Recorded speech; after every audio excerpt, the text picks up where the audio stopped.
Hey there digital friends, welcome back to Digital Visions, and in this video you're going to see the quick unboxing and the review of the Nothing Phone 1.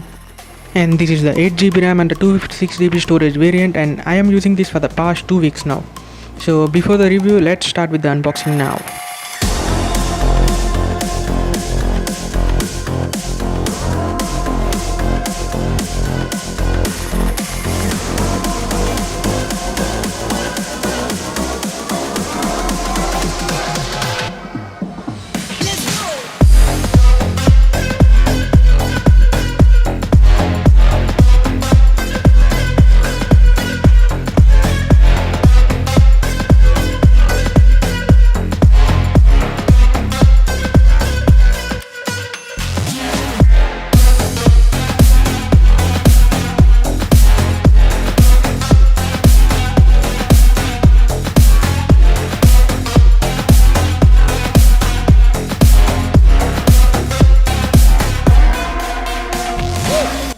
So before going into the review, Nothing has released a new update for this Nothing Phone 1, which is the Nothing OS 1.1.3. So this update includes some bug fixes and some camera improvement. So currently I am using with this update only, and the coming review is based on this Nothing OS 1.1.3.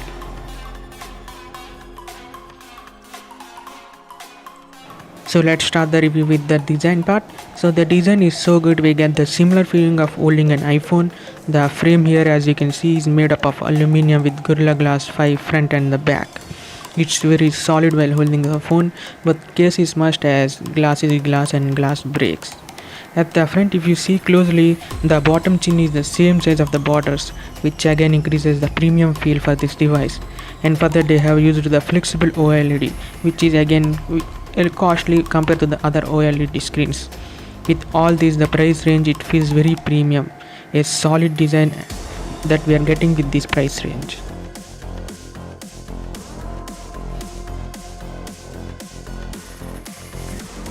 Coming to the display and audio, at the front we have a 6.55-inch Full HD plus 10-bit HDR panel, and as you can see, it's an LED screen, and it also supports the 120Hz refresh rate. The display is good, but the colors are not that vibrant. They are missing the saturation colors, but maybe they will be optimized in the future updates. Also, there is a bug in the refresh rate where the dynamic refresh rate is not working sometimes, and even during watching the videos also. The screen is good, but only the colors are little bit dull. I hope they improve it with the software update. And regarding the HDR playback, you can watch HDR videos and up to 4K resolution in the YouTube. And as you can see here, the viewing angles are good and no kind of issues regarding the HDR playback in YouTube, but for some reason Netflix don't support this HDR playback. Regarding the brightness, they claimed that it can go up to 1200 nits at the beginning, but now they are claiming that the max brightness is capped to 700 nits with the latest update.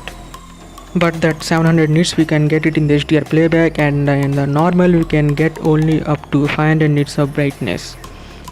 So it might create a problem for some users while using the phone in the direct sunlight. The minimum brightness is very low, so it won't be a problem when we use the phone during the night. So coming to the audio, there is no headphone jack, and it comes with the stereo speakers, but the audio from the speakers are not balanced, as the audio comes from 70% from the bottom and 30% from the front speaker. So the audio quality to headphones or earphones is also not that great, and there is no proper equalizer for adjusting the output, and even with the latest update it's still the same. There are no kind of issues with the Bluetooth, and it works perfectly. Surprisingly, the Bluetooth range is very good, and there are no kind of issues during calling.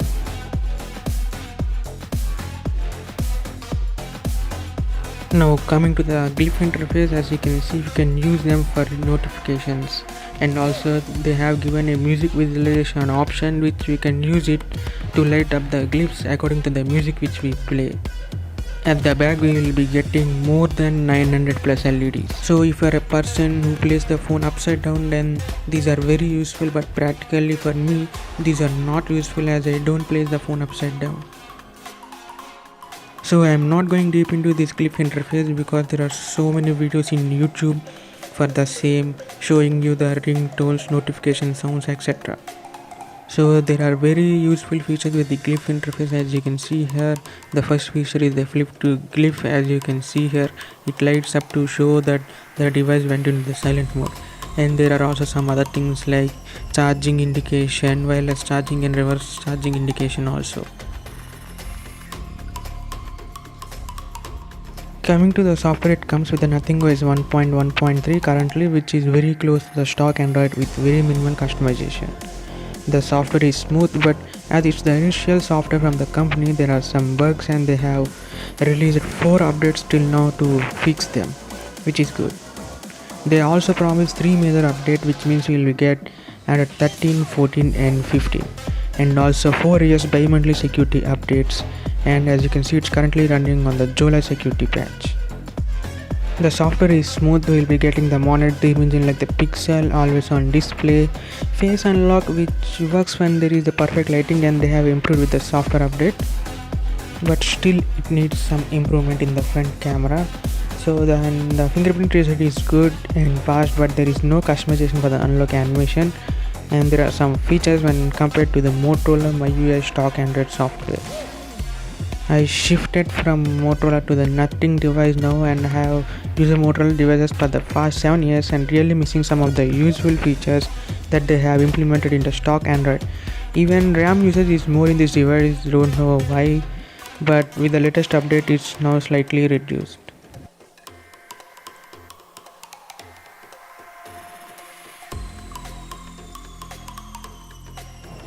So this phone comes with a Snapdragon 778G processor, which is a mid-range processor, but this is a good balanced and power efficient processor. So during day-to-day usage there is no kind of lag and it's smooth. As this is a mid-range processor, don't expect that high games to perform without any lags. Say you can play high-end games with medium settings without any kind of issues. And this processor do not support wireless charging, but nothing worked with the Qualcomm to make it happen. So you can play normal games like the Asphalt 8, Asphalt 9 and even the new Call of Duty without any issues. As you can see here, the performance of this phone with this processor is really good and the processor handles it very perfectly. So in the heavy games like BGMI or Genshin Impact, you can see from frame drops. But considering this processor, it is normal.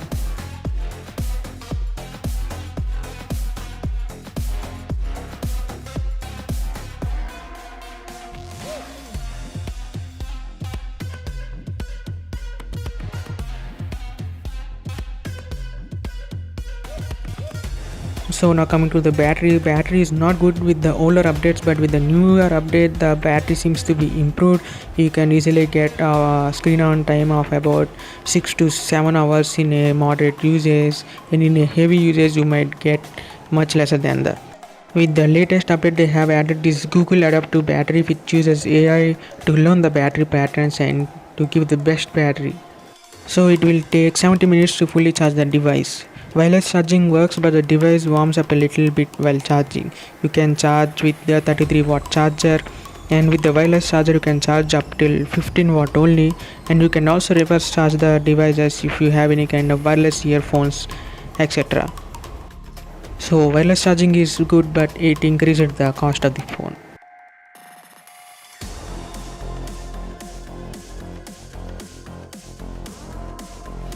So now coming to the camera, it comes with a dual camera at the back where both the cameras are 50 megapixel, and at the front we get a 16 megapixel camera.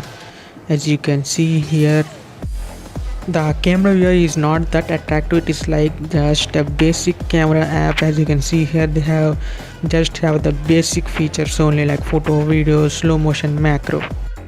So in slow motion we can record up to 120 frames, but if you go to the main camera we can record up to Full HD plus 60 frames and 4K 30 fps.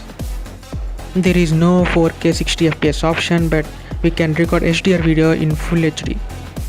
And even in the photo we have some basic options like 50 megapixel camera, enabling some filters, and that's it. And UI is just like the basic UI.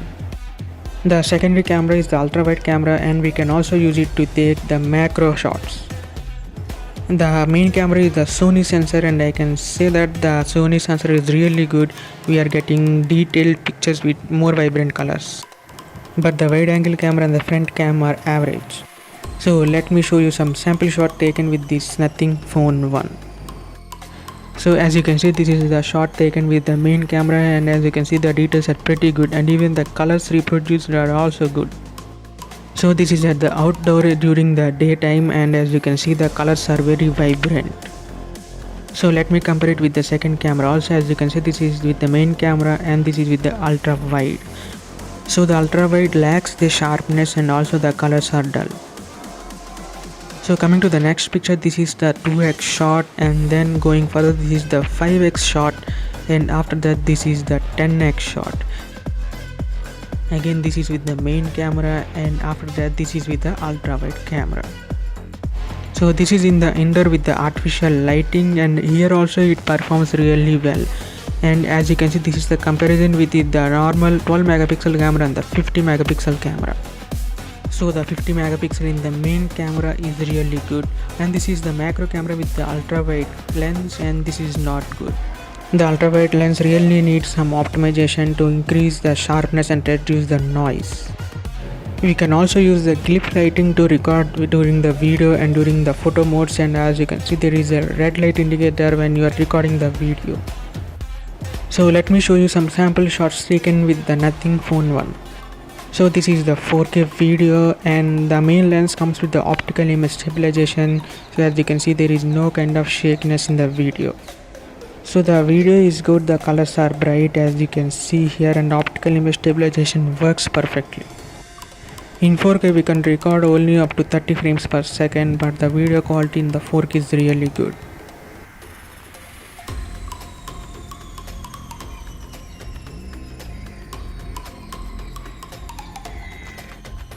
Now this is with the ultra wide camera, and as you can see, the colors are okay during video recording, but it lacks the sharpness, and there is no optical image stabilization, so there you can see there is some lag while we are moving the camera.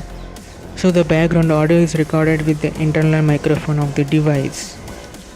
Now again, let's go back to the main camera, and this is the full HD video with 60 fps, and as it has OIS, the video is really smooth, and even the focus is also really fast. As you can see, it's focusing really fast, and the colors are also very good. There are no kind of issues with the rear facing camera, that too with the main camera when we are recording the video. So again, let me zoom in a shot and let me show you. So this is with the 1x, and now this is with the 2x shot. So let me show you again. So this is with the 2x, then we can digital zoom up to 20x. I zoom it till the 10x digitally now. So let's get back again to 1x, and as you can see, the rear facing camera is good. Now this is with the front facing camera. I am recording this video and we can't zoom in the front facing camera, and as you can see, the front facing camera is okay but not the best. The focusing is also good in the outdoors, as you can see here. The night mode performance is surprisingly good, like they have given a new software update, and with that the night mode is very good. The photos are bright and it's taking less time than the earlier. So these are the pics which are taken from the Nothing Phone 1 during the night. So coming to the cons in this device, the display is not that great as the colors are not that vibrant, and many people have reported the green tint issue. The wide angle camera is poor, and camera app also don't have many features. Software needs more optimization, and there are very less features, and they should add features, at least some useful features like the multi-audio support, app lock, etc. Glyph lights are not practical for me, and people reporting dust inside the phone also. So currently service center is good, as they are replacing the device if you have any kind of issue at present.